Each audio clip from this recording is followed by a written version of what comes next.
नमो तस्स भगवतो अरहतो सम्मा संबुद्धस्स।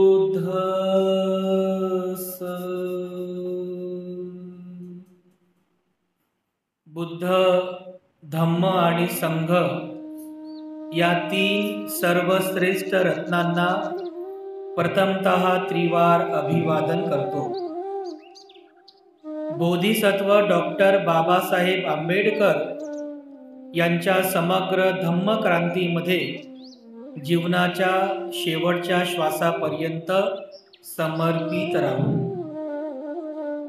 आजच्या या मंगलमय प्रसंगी संघरत्न बुद्धविहार मयूर पार्क औरंगाबाद या ठिकाणी उपस्थित आपण सर्व धम्म उपासिका आणि धम्म उपासक आपल्या सर्वांच्या प्रती मी अनंत अनंत मंगल कामना शुभाशीर्वाद अर्पण करतो आणि आजच्या या वर्षावासकालीन धम्मदेसनेला सुरुवात करतो। उपस्थितांनो, मागच्या धम्मदेसनेमध्ये आपण 10 सिक्खापदं यापैकी जे पहिलं सिक्खापद आहे, पहिलं जे शील आहे, पानाती पाता वेरमणी सिक्खापदं समादियामी, म्हणजे मी प्राणी हिंसा करणार नाही असे शिक्षापद ग्रहण करतो। मी प्राणी हिंसा करणार नाही। तर या पहिल्या शीलाचं महत्व, ते शील का दिलं, त्यामागची धारणा काय आहे, त्याचा कर्मविपाक काय आहे, एकंदरीत सर्वांग दृष्टीने हे पहिलं जे शील आहे किती महत्वाचं आहे ते आपण कालच्या धम्मदेसनेमध्ये बघितलं। यानंतर या 10 सिक्खापदं म्हणजे शिक्षापदांपैकी जे दुसरं शिक्षापद आहे, दुसरं जे शील आहे ते आहे अदिन्ना दाना वेरमणी सिक्खापदं समादिया। म्हणजे त्याचा अर्थ मी तुम्हाला शब्दशः अर्थ पण मागे धम्मदेसने सांगितला। अदिन्ना म्हणजे न दिलेलं आणि दाना म्हणजे दान। न दिलेलं दान घेण्यापासून वेरमणी विरत राहण्याचं सिक्खापदं म्हणजे शिक्षापद, असं प्रकारचं शिक्षापद मी समादियामी ग्रहण करतो, स्वीकार करतो। म्हणजे एकंदरीत व्यावहारिक भाषेत सांगायचं म्हणजे मी कोणत्याही प्रकारची चोरी करणार नाही, मी कोणत्याही प्रकारची चोरी करणार नाही, अशा प्रकारचं हे सिक्खापद शिक्षाशील भगवान बुद्धांनी आपल्या सर्वांकरिता शिकवलेलं आहे, सांगितलेलं आहे। हे जे शील आहे हे शील सुद्धा उपासक आणि उपासिका आणि भिक्खू आणि भिक्खुणींसाठी कंपल्सरी आहे। म्हणजे भिक्खू भिक्खुणींसाठी तर ते शील आजीवन आहेच, पण उपासक आणि उपासिकांकरिता सुद्धा हे शील आजीवन आहे। कोणीही चोरी करू नये। म्हणजे मानवी जीवनामध्ये भगवान बुद्धाने सांगितलेलं हे जे दुसरं शील आहे हे दुसरं शील प्रत्येकाकरिता कंपल्सरी आहे। म्हणजे प्रत्येकाने या शीलाचं पालन करायलाच पाहिजे, मग तो संसारी असो की संन्यासी असो, प्रत्येकाने या शीलाचं पालन करायलाच पाहिजे। म्हणून भगवान बुद्धांनी हे शील आपल्या सर्वांना सांगितलेलं आहे। आता ह्या शीलाचा अभ्यास करीत असताना थोडं चिंतनात्मक बाबी सुद्धा आपण जाणून घेऊया की भगवान बुद्धांनी हे शील का दिलं। हे जे शील आहे हे शील अकुशल कर्म कसं तयार होतं या शीलामुळं, म्हणजे जर आपण चोरी केली तर आपलं अकुशल कसं तयार होतं, आपले अकुशल कर्म कसे बनतात, त्याचा विपाक काय आहे, अशा सर्वांग दृष्टीने हे दुसरं जे शील आहे हे दुसरं शील आपण या ठिकाणी जाणण्याचा प्रयत्न करू। भगवान बुद्धांनी हे जे शील दिलेलं आहे हे 2500 वर्षापूर्वी दिले. आजपासून 2500 वर्षांपूर्वी भगवान बुद्ध होऊन गेले. त्यावेळेस त्यांनी पंचशिलेचा, दशशिलेचा उपदेश केला, अष्टशिलेचा उपदेश केला. आणि त्यावेळेस त्यांनी हे दुसरं शील सांगितलेलं आहे की मी चोरी करणार नाही. आजही हे शील आपण ग्रहण करतोय. म्हणजे 2500 वर्षांपासून आजपर्यंत आपण हे शील ग्रहण करत आलेलो आहोत. आणि जोपर्यंत हा मनुष्य जन्म आहे किंवा ही मानव जात आहे, जोपर्यंत माणूस आहे तोपर्यंत हे शील असंच ग्रहण करावं लागणार आहे. कारण याचं जर तुम्ही चिंतन कराल तर भगवान बुद्धांनी हे शील दिलं, याचा अर्थ भगवान बुद्धांच्या काळात सुद्धा लोक चोरी करत होते, आहे ना. जर बुद्ध काळामध्ये जर लोक चोरी करत नसते तर बुद्धाने शील दिलंच नसतं, आहे की नाही. बुद्ध काळात सुद्धा चोऱ्या होत होत्या. बुद्ध काळातही लोक सुद्धा छोट्या मोठ्या कारणांसाठी, छोट्या मोठ्या गोष्टींची चोरी करत होते. आणि म्हणून जे लोक चोरी करायचे त्या लोकांना दंड सुद्धा होत असे. कारण आता सारखं तेव्हा शासन जरी नसलं पण तेव्हा राजेशाही होती, राजा महाराजांचं शासन होतं. आणि राजा महाराजांच्या त्या राज्यामध्ये जर कोणी चोर आढळला, ज्याने चोरी केली, तर चोर आढळला त्याला पकडल्यावर त्याला दंड पण होत असे. म्हणून हे चोरी करण्याचं जे कर्म आहे हे कर्म भगवान बुद्धांनी निषिद्ध केले. याचं मागचं कारण सुद्धा असंच आहे. उपासक उपासिकांसाठी सुद्धा ते आहेच, पण भिक्षू भिक्षुणींसाठी सुद्धा भगवान बुद्धांनी हे शील कंपल्सरी केलेलं आहे. कंपल्सरी आहे. कारण ज्याप्रमाणे उपासक आणि उपासिका बुद्ध काळामधले त्यांनाही चोरी कर्मासाठी शिक्षा झाली, भिक्षूंना सुद्धा चोरी कर्मासाठी शिक्षा झालेली आहे बुद्ध काळामध्ये. असे अनेक भिक्खू जेव्हा होते की ती सुद्धा समाजामध्ये किंवा जिथे कुठे राहत होते छोट्या मोठ्या गोष्टींसाठी, छोट्या मोठ्या कारणांसाठी चोरी करत असत. आणि म्हणून लोक मग लांछन द्यायचे की बघा हे बुद्धांचे श्रमण बघा, हे सुद्धा चोरी करतात, तर हे सुद्धा चोरी करतात, तर राजा यांना काहीच बोलत नाहीये, यांना शिक्षा करीत. तर राजांना ते मानसन्मानाचं होतं ना, कसं काय करावं. मग त्या राजा लोकांनी भगवान बुद्धांना अशा प्रकारे सांगितलं. तेव्हा भगवान बुद्धांनी भिक्खू संघामध्ये ते विनय तयार केला की भिक्खूंनो, जर कोणी चोरी केली तर तो व्यक्ती चिवराच पात्र राहणार नाही. याला पराजिका असं म्हणतात. भिक्षूंचे जे काही विनय आहेत त्यापैकी 4 प्रकारचे विनय आहेत, त्याला पराजिका असं म्हणतात. म्हणजे पराजय झाला, तो हरला, त्याचा पराजय झाला, म्हणजे ते चिवरामध्ये तो राहू शकत नाही, त्याचा पराजय झाला. तर त्या 4 पराजिकांपैकी ही एक पराजिका आहे, 3ऱ्या नंबरची चोरी. जर कोणी चोरी करताना आढळलं किंवा चोरी केली तर तो शिक्षेस पात्र असेल, त्याची पराजिका होईल, तो शिवराज पात्र राहणार नाही. हा भिक्खूंकरिता विनय आहे. पण हा विनय उपासक आणि उपासिकांकरिता सुद्धा आहे. हा चोरी करण्याचा जो काही म्हणजे जे कर्म आहे, चोरी करण्याचं कर्म, हे कर्म आपल्याकडून होऊ नये, या कर्माकडून आपल्यामध्ये अकुशल उत्पन्न होऊ नये, याकरिता भगवान बुद्धांनी हे शील सर्वांकरिता दिलेलं आहे. आता चोरी का करू नये, चोरी का करू नये असं जे म्हणतो ना आपण, चोरी का करू नये, हे अकुशल कसं होत हे सुद्धा समजलं पाहिजे. म्हणजे चोरी करतो एखादा व्यक्ती, तर का करतो बरं चोरी, तुम्ही स्वतः चिंतन करा. तुमच्याबद्दल नाही बरं, जो एखादा कोणी चोर असेल, एक ना एक कॉमन थिंग की एखादा व्यक्ती चोरी का करतो, का बरं, त्याची काय कारण आहेत, तो व्यक्ती चोरी का करतो. भगवान बुद्धाने सांगितलेलं आहे. सियालवाद सुत्तामध्ये त्या सियाल नावाच्या एका ब्राह्मण पुत्राला भगवान बुद्ध हा सर्व सामाजिक स्तराचा उपदेश करतात. आणि त्यामधला हा एक उपदेश आहे की एक व्यक्ती चोरी का करतो, तर त्याचे काही कारण आहेत. तर बुद्ध सांगतात की 5 कारणांमुळे व्यक्ती चोरी करतो. 5 कारणांमुळे तो व्यक्ती चोरी करतो. कोणते कोणते कारण आहेत? तर ते 5 कारण भगवान बुद्ध सांगतात. त्यापैकी पहिलं जे कारण आहे की व्यक्ती चोरी का करतो, त्याचं पहिलं कारण आहे उपजीविका. आपली उपजीविका पूर्ण करण्यासाठी तो व्यक्ती चोरी करतो. हे पहिलं कारण आहे. उपजीविका म्हणजे काय? पोट भागवणं.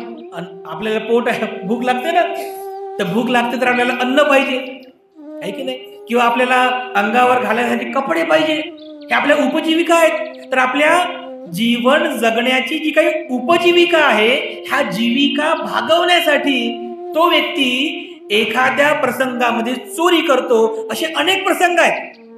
जे कोणी चोरी करतात त्या चोरी करणाऱ्यांपैकी एखादा चोर असा पण असतो जो केवळ आपलं पोट भरण्यासाठी चोरी करतो. पोट भरण्यासाठी चोरी करतो. आणि पोट भरायचं आहे आपल्याला, तर पोट भरायसाठी मग काय करायचं? तर मेहनत तर करायची नाही आपल्याला. मग काय? शॉर्टकट मार्ग. शॉर्टकट मार्ग. तर शॉर्टकट मार्ग म्हणता म्हणता तो व्यक्ती चोरीच्या मार्गाला लागतो आणि केवळ आपली उपजीविका भागविण्यासाठी तो व्यक्ती चोरी कर्म करतो. बुद्ध काळात सुद्धा अशी लोक होते. बुद्ध काळात की जे लोक केवळ उपजीविका भागविण्यासाठी चोरी करत असत, पण राजा लोकांनी त्यांना पकडलं, त्यांना शिक्षा झाली आणि अशा पद्धतीने चोरी कर्म केल्यामुळे त्यांनाही शिक्षा ठोठावण्यात आली. हे पहिलं कारण आहे. त्यानंतर भगवान बुद्ध दुसरं कारण सांगतात की व्यक्ती चोरी का करतो. दुसरं कारण आहे बेरोजगार. 2500 वर्षापूर्वी सांगितलेलं आहे. आज हे सगळं सत्य होत आहे बघा. 2500 वर्षानंतर सुद्धा हे बुद्ध वचन सत्य होत आहे, सत्य आहे. 2500 वर्षापूर्वी भगवान बुद्ध सांगतात की व्यक्ती चोरी का करतो. त्याचे दुसरं कारण आहे काय? बेरोजगारी आहे ना. एखादा तरुण, उदाहरण म्हणून पकडा, एक तरुण आहे. तो तरुण खूप शिकलेला पण आहे किंवा कमी शिकलेला असेल, खूप प्रयत्न करतो, त्याला रोजगार मिळत नाही, त्याला कुठे कामधंदा मिळत नाही, त्याला कुठे जॉब मिळत नाहीये. मग हराश होतो, बेचैन होतो. मला रोजगार मिळत नाही, मी माझं जीवन कसं जगू, ताण तणाव घेतो, नाराज होतो, बेचैन होतो. आणि अशा प्रसंगात जर त्याला एखाद्या वाईट लोकांची संगत लागली तर तो केवळ आपली बेरोजगारी संपवण्यासाठी एक रोजगार म्हणून तो चोरी करत असतो. रोजगार हमी योजना सारखं, म्हणजे हमी आहे. चोरी केली काही ना काहीतरी भेटतेच. इतके एक्सपर्ट असतात ते लोक. फक्त बेरोजगारी संपवण्यासाठी तो व्यक्ती चोरी करतो. हे बुद्धाने दुसरं कारण सांगितलेलं आहे. बुद्ध काळात सुद्धा असे प्रकार घडायचे. आजही केवळ बेरोजगार असल्यामुळे ते तरुण आणि तरुणी सुद्धा ह्या चोरीच्या अकुशल मार्गावर जातात, चोरी करतात, केवळ बेरोजगारीपणामुळे. हे बुद्धाने दुसरं कारण सांगितलेलं आहे. त्यानंतर भगवान बुद्ध म्हणतात चोरी करण्याचं जे तिसरं कारण आहे, माणूस चोरी का करतो, त्याचं तिसरं कारण आहे प्रमाद. प्रमाद म्हणजे आळस. प्रमाद म्हणजे आळस करणे. आता आळस करणे म्हणजे काय? एखादा व्यक्ती असतो जो व्यक्ती अंग मेहनत करत नाही, म्हणजे ज्याला अंग मेहनत करायचं नाहीये, ज्याला शारीरिक कष्ट करायचे नाहीयेत, ज्याला कामधंदा करायचा नाहीये, आळशी आहे बिचारा.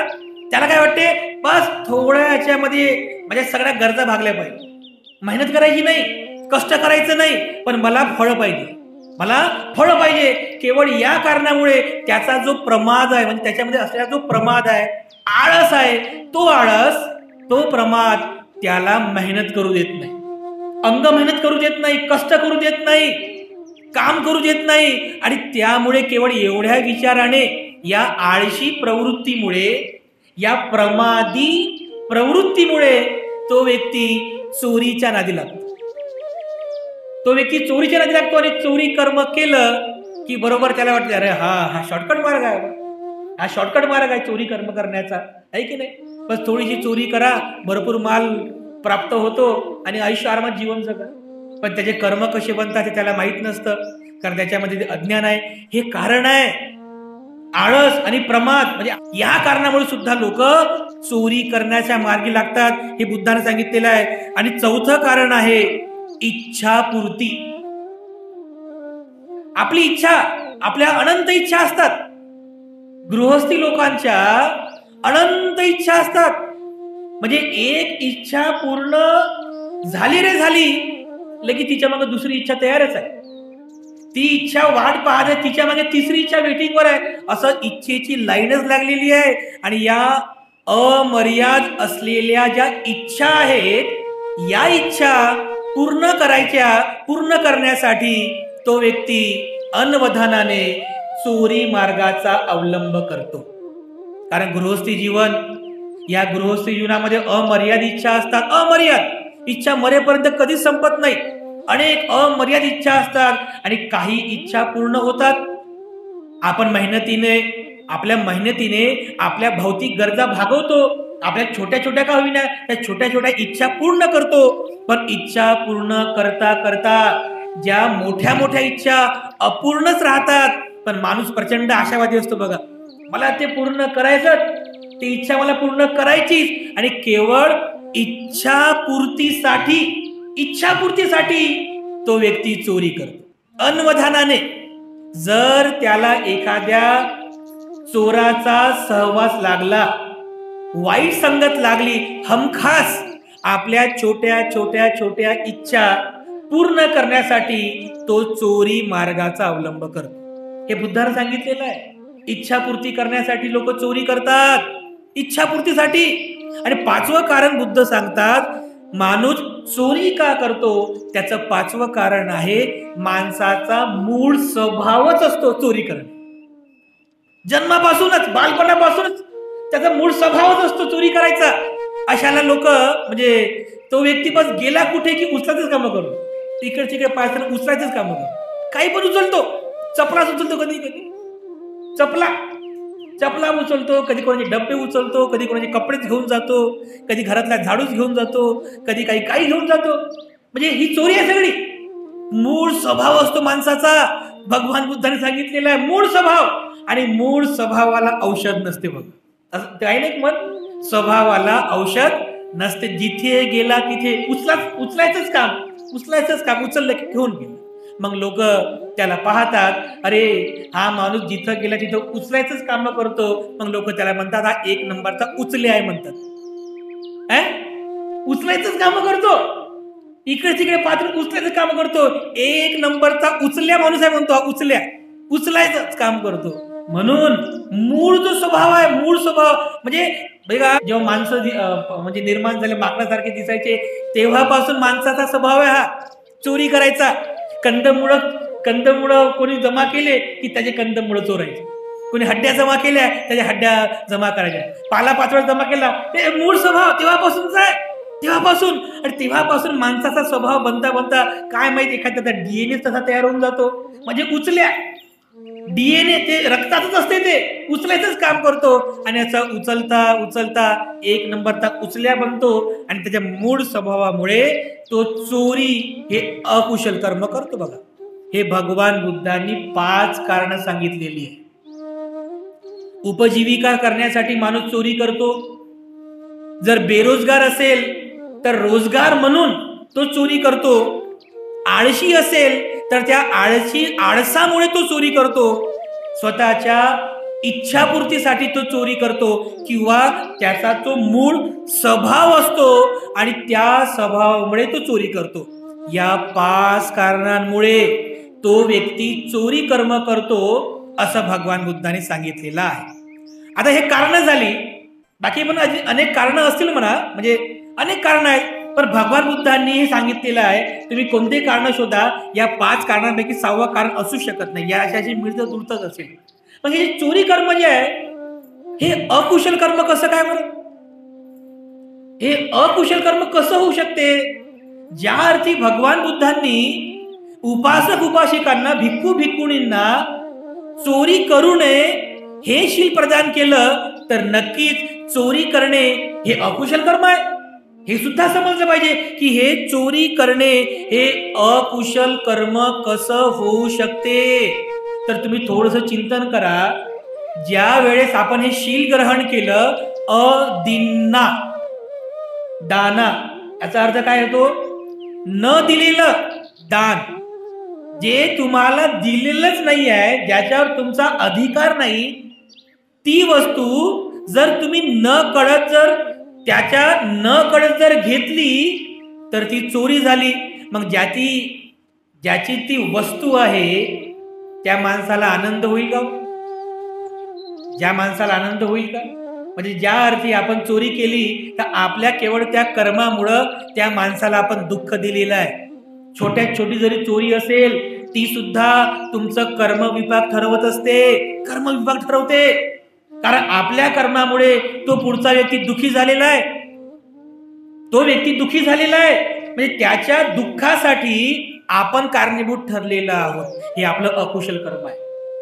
जर दुसऱ्यांना सुखी करू देता येत नसेल, म्हणजे दुसऱ्यांना जर सुखी बनवता येत नसेल तर किमान त्यांना आपण दुःखी तरी बनवू नये. जर दुसऱ्यांना सुखाचा उपदेश करता येत नसेल तर किमान त्यांना आपण दुःख तरी देऊ नये. हे साधं सोपं नियम आहे, हा माणुसकीचा नियम आहे, ही मानवता आहे. मग जी लोक चोरी करतात, चोरी केल्यामुळे किती लोक दुःखी होतात, किती लोक दुःखी होतात. या दुःखासाठी तो चोर किंवा तो चोरी करणारा कारणीभूत ठरत असतो. म्हणून दुसऱ्यांच्या दुःखासाठी आपण कारणीभूत ठरू नका. असं कोणतंच कर्म करू नका की ज्या कर्मामुळे आपल्या त्या कर्मामुळे तो पुढचा व्यक्ती दुःखी होईल. तो दुःखी होऊ नये आपल्या कर्मामुळं. म्हणून ज्या वेळेस आपण चोरी हे अकुशल कर्म करतो, या चोरीच्या कर्मामुळे आपण त्या पुढच्या व्यक्तीला, त्या पुढच्या समुदायाला दुःख देत असतो. म्हणून हे अकुशल कर्म आहे, हे अकुशल कर्म आपण करू नये. भगवान बुद्ध याच्या पुढे सांगतात की ज्यावेळेस आपण चोरी करतो तर चोरी केल्यानंतर एखादा जो चोर असतो, चोरी करणारा जो चोर आहे त्याला काही दुष्परिणाम सुद्धा भोगावे लागतात. चोरी केली म्हणून संपलं असं होत नाही, त्याचा कर्मविपाक तर त्याला मिळेलच, पण याशिवाय काही दुष्परिणाम सुद्धा त्याला भोगावे लागतात. भगवान बुद्ध सांगतात पुढे, जो व्यक्ती चोरी करतो त्या व्यक्तीला 5 प्रकारच्या दुष्परिणामाला सामोरे जावं लागतं. 5 प्रकारचे दुष्परिणाम आहेत. कोणतं? भगवान बुद्ध पहिला दुष्परिणाम सांगतात की जो व्यक्ती चोरी करतो तो सतत त्याच्या मनामध्ये भीतीचं वातावरण असतं. भीती असते मनामध्ये. कोणी बघा चोर, त्याच्या मनात सतत भीती असते. मला कोणी पाहिलं तर नाही ना, मला चोरी करताना कोणी पाहिलं तर नाही ना, माझ्या मागे कोणी लागलं तर नाही ना, पोलीस मला पकडणार तर नाही ना, मला तुरुंगात जावं लागणार तर नाही ना. म्हणजे अशा पद्धतीने सतत प्रत्येक क्षणाला त्याच्या मनामध्ये त्याच्या चोरी कर्माची भीती असते.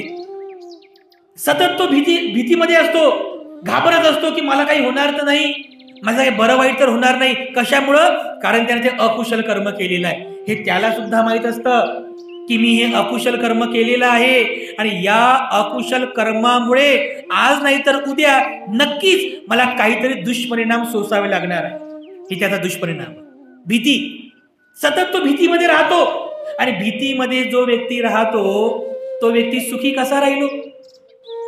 कारण भीती हे सुद्धा माणसाचं एक दुःख आहे. जर तुमच्या मनामध्ये भीती असेल तर भीतीमुळे तुम्ही सुखी राहू शकत नाही.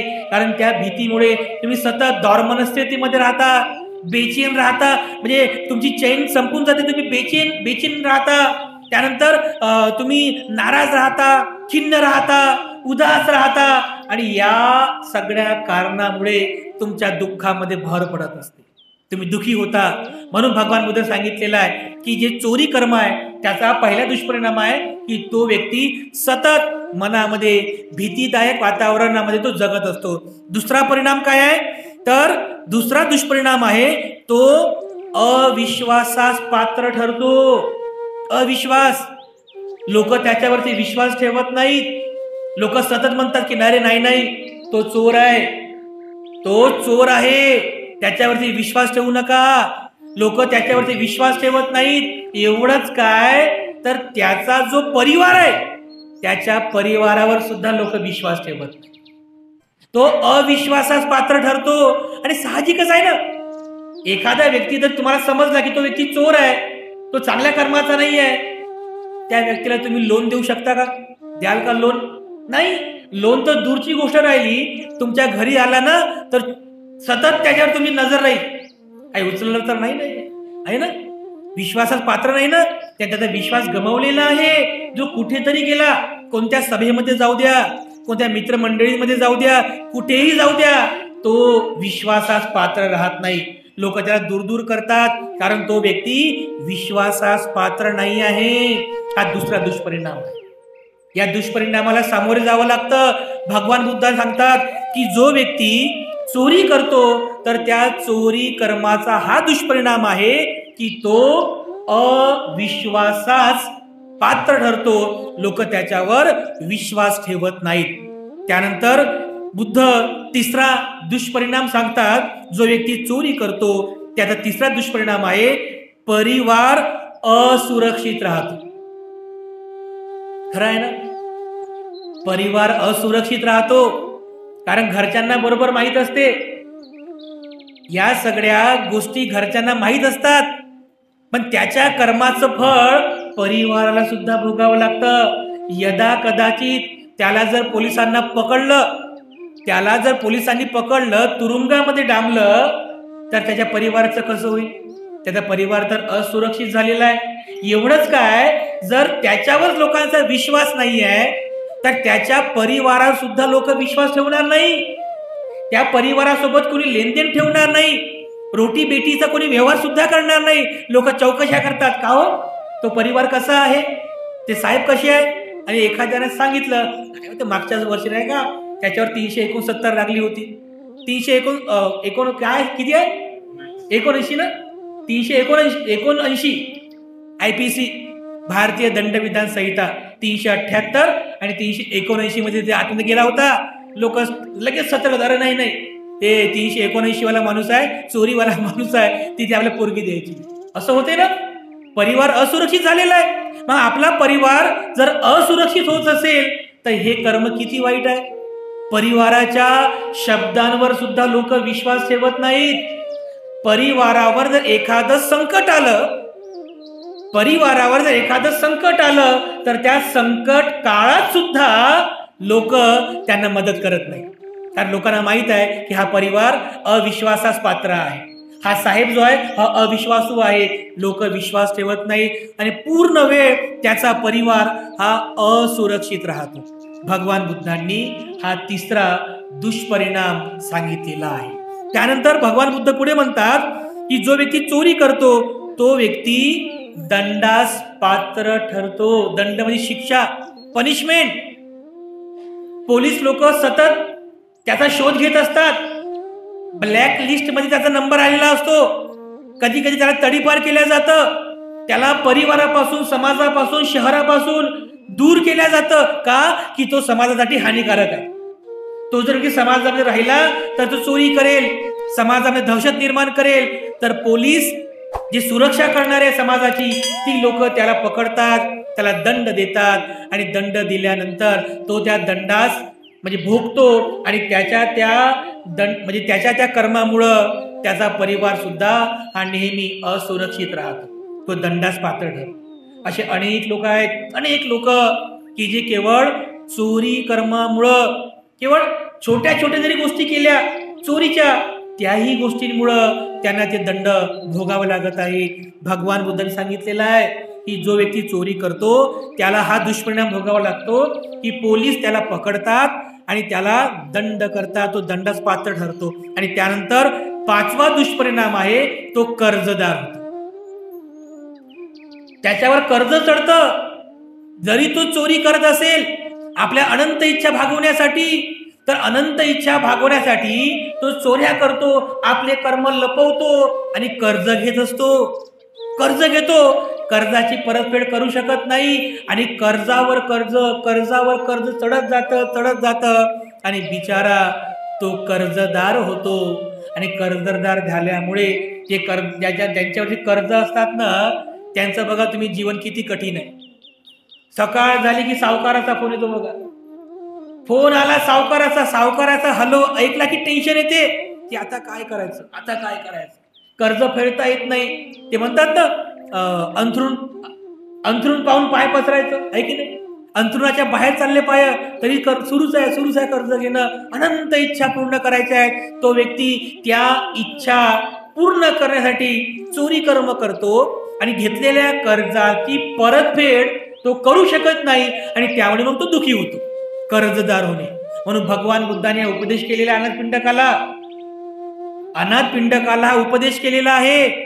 जेव्हा अनाथ पिंडक भगवान बुद्धांजवळ आला आणि भगवान बुद्धांना त्यांनी उपदेश देण्याची विनंती केली, तेव्हा भगवान बुद्धांनी अनाथ पिंडकाला उपदेश केला की अनाथ पिंडका, माणसाचं सुख हे 4 गोष्टींमध्ये असतं. पहिलं, धनार्जन करण्यात माणसाचं सुख आहे, म्हणजे पैसा कमवणे.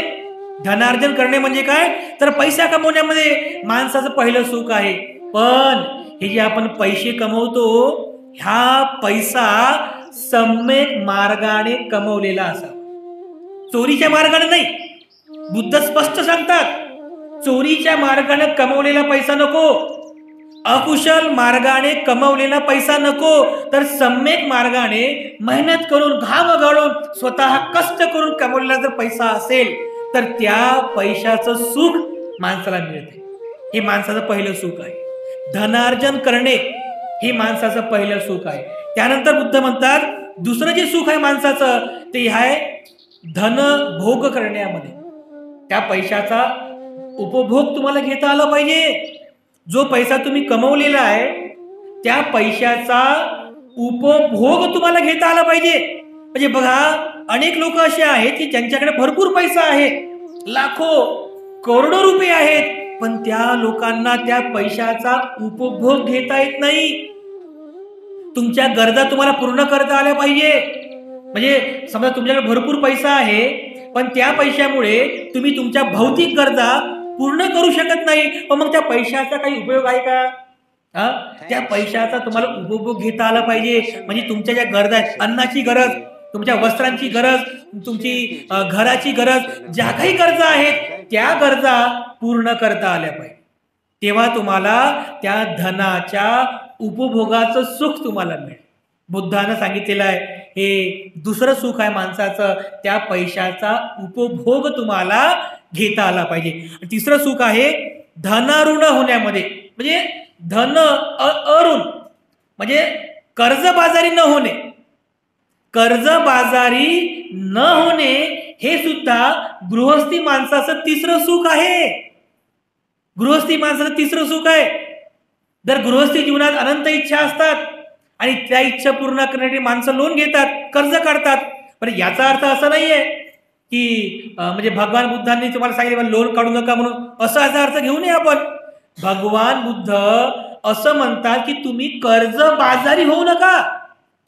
कर्ज घ्या, लोन घ्या, परंतु ते तुम्हाला समजलं पाहिजे की जे लोन आपण घेतलं, जे कर्ज आपण घेतलं, त्या कर्जाचे हप्ते फेडण्याची पात्रता आपल्यामध्ये आहे का? ते कर्ज आपण फेडू शकतो का? तेवढी ऐपत आपली आहे का? त्याचं अंथरूण झालं छोटं आणि पाय झाले मोठे. असं जर होत असेल तर माणूस कर्जबाजारी होईल. अनेक लोक आहेत कर्जबाजारी होतात, टेन्शन घेतात आणि टेन्शन मध्ये निराशावाद उत्पन्न करतात, बिचारे आत्महत्या करतात. त्याचे कारण आहे त्याचं कारण आहे. म्हणून बुद्धानं 2500 वर्षापूर्वी सांगितलं की गृहस्थांनो कर्जबाजारी होऊ नका, कर्जाचं डोंगर निर्माण करू नका, कर्जबाजारी होऊ नका. म्हणून कर्जबाजारी न होणे हे गृहस्थी माणसाचं तिसरं सुख आहे. आणि चौथं सुख सांगितलेलं आहे की धार्मिक जीवन जगा. धार्मिक जीवन, तर धार्मिक जीवन म्हणजे काय?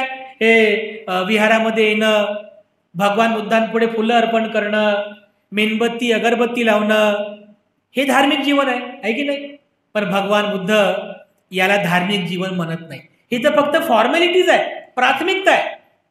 प्राथमिकता आपली बुद्धविहारात येणे वगैरे, फुलहार अर्पण करणे, मेणबत्ती अगरबत्ती लावणे, ही तर केवळ आपली फॉर्मॅलिटीज आहे, औपचारिकता आहे. बुद्धाप्रती आपली जी श्रद्धा आहे ती श्रद्धा प्रदर्शित करतोय आपण. पण धार्मिक जीवन कशाला म्हणतात भगवान बुद्ध?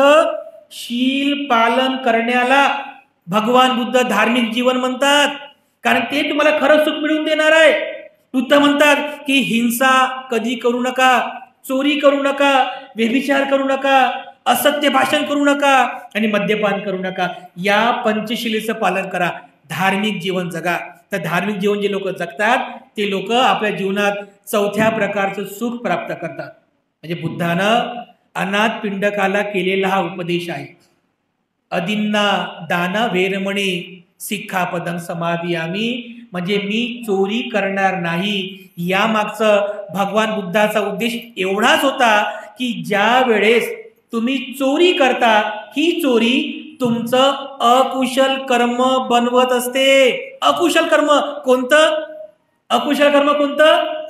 एक व्यक्ती चोरी का करतो याचे हे 5 कारण हे तुम्हाला जर सांगितली, पण जे मुख्य कारण मुख्य कारण काय आहे? म्हणजे मुळात माणूस चोरी का करतो? म्हणजे जरी समजा जरी तुमची उपजीविका भागत आहे, तुम्हाला रोजगार पण आहे, त्याच्यानंतर तुम्ही आळशी नाही आहात, तुमचा स्वभाव पण तसा नाही आहे, पण तरी सुद्धा कधीतरी माणूस चोरी करतोच. का बरं? मूळ कारण बुद्ध सांगतात. मूळ कारण, त्याचं मूळ कारण भगवान बुद्ध सांगतात की माणूस चोरी करतो याचं मूळ कारण आहे लोभ. ज्या वेळेस तुमच्या चित्तामध्ये एखाद्या वस्तूबद्दल लोभ निर्माण होतो त्यावेळेस तो व्यक्ती चोरी करतो. हे त्याचं मूळ कारण आहे. भगवान बुद्ध सांगतात मूळ कारण. म्हणून जर तुम्हाला चोरी होऊ द्यायची नसेल तर तुम्हाला काय करावं लागेल?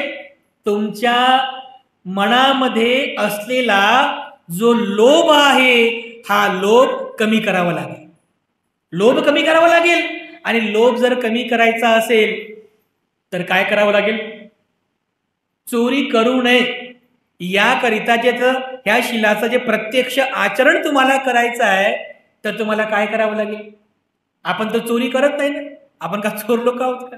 आपण तर चोरी करत नाही, पण शील तर रोजच ग्रहण करतो ना. पण त्या शिलाचं प्रत्यक्ष आचरण कसं करायचं बरं? कसं करायचं? भगवान बुद्ध सांगतात चोरी करू नये हे वारित शील आहे. हे करणार नाही अशा प्रकारचं शील आहे. पण जे तुम्हाला करायचं आहे ते चारितशील कोणतं? तर मग मी चोरी करणार नाही हे वारितशील आहे, करणार नाही. तर जे तुम्हाला करायचं आहे ते म्हणजे तुम्ही दान पुण्य करा, हे त्याचं प्रत्यक्ष आचरण आहे. तुम्ही दान पुण्य करा. दान करण्याची तुम्हाला सवय लागली पाहिजे. आपल्याकडच्या वस्तूंचं त्याग करण्याची सवय तुम्हाला लागली पाहिजे. कारण जो व्यक्ती श्रद्धायुक्त चित्ताने दान करतो तो व्यक्ती कधी चोरी करणार नाही. ज्या व्यक्तीला त्याग करण्याची सवय आहे, त्याग करण्याचा त्याचा स्वभाव आहे, तो व्यक्ती कधी चोरी करणार नाही. बघा, हे बुद्धाने सांगितलेलं आहे. म्हणून दुसऱ्या शिलाचं प्रत्यक्ष आचरण जर करायचं असेल तर कसं करणार आचरण? तुम्ही दान कर्म करा. आणि दान कसं करायचं? श्रद्धायुक्त चित्ताने. श्रद्धायुक्त चित्ताने तुम्ही दान पुण्य करा. हे दुसऱ्या शिलाचं प्रत्यक्ष आचरण आहे. आणि दान का करायचं? दान का करायचं? तर तुम्हाला त्याग करायची सवय लागली पाहिजे. त्याग. त्यावर म्हणतो ना की मरने के बाद साथ में कुछ नहीं आता, सब इधर ही छोड़ के जाना पड़ता है, असं म्हणतो ना आपण. मेल्यानंतर सोबत काही येत नाही. पण काही लोक त्यांना त्याग करायची सवय नसते ना, म्हणजे सोडायची सवय नसते. माणूस मरणावर टेकलेला आहे, आता मरणार आहे, तरी पण काय म्हणते, अरे माझं ते राहिलं, माझं हे राहिलं, माझं ते सोडायचं नाहीये. इथे माणूस मरणावर टेकलेला आहे, पण सोडण्याचं म्हणजे त्याग करण्याची इच्छा नाहीये. चाब्या आणा म्हणतात, चाब्या घेऊन या. चाबी त्याच्या हातावर ठेवतात. ते झालं की मग त्याच्या तांदळामध्ये हात टाकतात, त्याच्या हाताने सोनं ठेवतात. इच्छा मरेपर्यंत अमर्यादित इच्छा असतात. त्याग नाही करायचा आहे, त्याग करायची इच्छा. कारण जीवनभर कधी दिलंच नाही तर कसं काय होईल बरं? म्हणजे घेतलं आपण, घेतच आहोत. आणि मग ज्या माणसाने फक्त घ्यायचंच घेतलं, घेतच आला, पण कधी दिलं नाही, कधीच दिलं नाही, तर त्या व्यक्तीला मरताना सुद्धा सुखाचं मरण येत नाही, अंतिम समय सुद्धा सुखाचं मरण येत नाही. म्हणून देण्याची सवय लावा, त्याग करायची सवय लागा. एका गावामध्ये एक मोठा सावकार होता. तो सावकार चालता चालता चालता अचानक एका विहिरीमध्ये पडला. विहिरीमध्ये पडला तर विहिरीमध्ये पडल्याबरोबर सगळीकडे बोंबाबोंब झाली. अरे आपला सावकार विहिरीमध्ये पडला, विहिरीमध्ये पडला, विहिरीमध्ये पडला. सगळे लोक त्याला वाचवायला आले. एक माणूस आला, पुढे गेला, तुमचा हात द्या. तो म्हणे नाही नाही मी हात देत नाही. अरे तुम्ही पाण्यात बुडून मराल, अरे तुमचा हात द्या. नाही नाही म्हणे मी देत नाही. दुसरा माणूस आला, अहो सावकार तुमचा हात द्या लवकर, तुम्हाला ओढतो मी वरती. नाही नाही मी देत नाही म्हणे. दिलं नाही कधी, द्यायची सवयच नाही. नाही नाही मी देतच नाही, देतच नाही. एक लई हुशार होता गावातला, तो गावातला लई हुशार आला आणि मग त्याच्या पत्नीला म्हणे, का हो म्हणे तुमच्या साहेबानं कधी कोणाकडून घेतलं की नाही म्हणे, काही कधी काही दिलं की नाही म्हणे. मग त्या साहेबाच्या पत्नीने सांगितलं, नाही हो म्हणे, माझ्या साहेबानं फक्त घ्यायचंच काम केले म्हणे, घ्यायची सवय आहे म्हणे, द्यायची सवय नाही आहे म्हणे. अच्छा असं आहे का. तो हुशार माणूस त्या विहिरीमध्ये गेला आणि म्हणे, साहेब हा माझा हात घ्या. हा म्हणे आता जमलं म्हणे, आता माझा हात घ्या. म्हणजे सावकाराची सवय ना, घ्या घ्या म्हणलं की घ्यायचं, घ्या म्हणलं की घ्यायचं. माझा हात घ्या, द्या नाही, घ्या घ्या म्हणलं की हा बरोबर, हात पकडला मग त्याला बरोबर घ्यायची सवय आहे. म्हणून बुद्ध म्हणतात देण्याची सवय लावा, देण्याची सवय. जर देता देता देता तुम्हाला दान देण्याची सवय लागली, त्याग करायची सवय लागली, तर मरता समय सुद्धा तुम्हाला ते सगळं काही त्याग करताना त्रास होणार नाही, दुःख होणार नाही आणि तुम्हाला सुखानं मरण येईल. तर एकंदरीत भगवान बुद्धांनी जे काही हे दुसरं शील सांगितलेलं आहे, या दुसऱ्या शिलाला आपण खूप चांगल्या प्रकारे समजून घेतलं पाहिजे. मानवी जीवनामध्ये चोरी कर्म हे अकुशल कर्म आहे आणि जे जे लोक अशा प्रकारचं अकुशल कर्म करतात ते लोक अनेक प्रकारच्या दुष्परिणामांना सामोरे जातात. मरता समय सुद्धा त्यांना सुखाचं मरण येत नाही आणि मृत्यूनंतरही त्यांना सुगती प्राप्त होत नाही. त्यामुळे आपल्याला हे मनुष्य जीवन सुखी करायचं असेल, मृत्यू समय सुद्धा सुखाने मृत्यूला प्राप्त करायचं असेल आणि मृत्यूच्या नंतरही सुगती प्राप्त करायची असेल, तर चोरी कर्म कधीही करू नये. अदिन्ना दाना वेरमणी सिक्खापदं समादियामी, या शिलाचा अर्थ व्यवस्थित समजून घ्यावा, त्याचं आपल्या जीवनामध्ये खूप चांगलं आचरण करावं. यामध्ये आपल्या सर्वांचं मंगल आहे, सर्वांचं कल्याण आहे. मी पुनश्च एकदा आपल्या सर्वांप्रती अनंत मंगल कामना अर्पण करतो. तथागतांच्या आशीर्वाद गाथेने आपल्या सर्वांप्रती मंगल कामना अर्पण करून आजची धम्म देसना आणि धम्म संस्कार समाप्त करतो.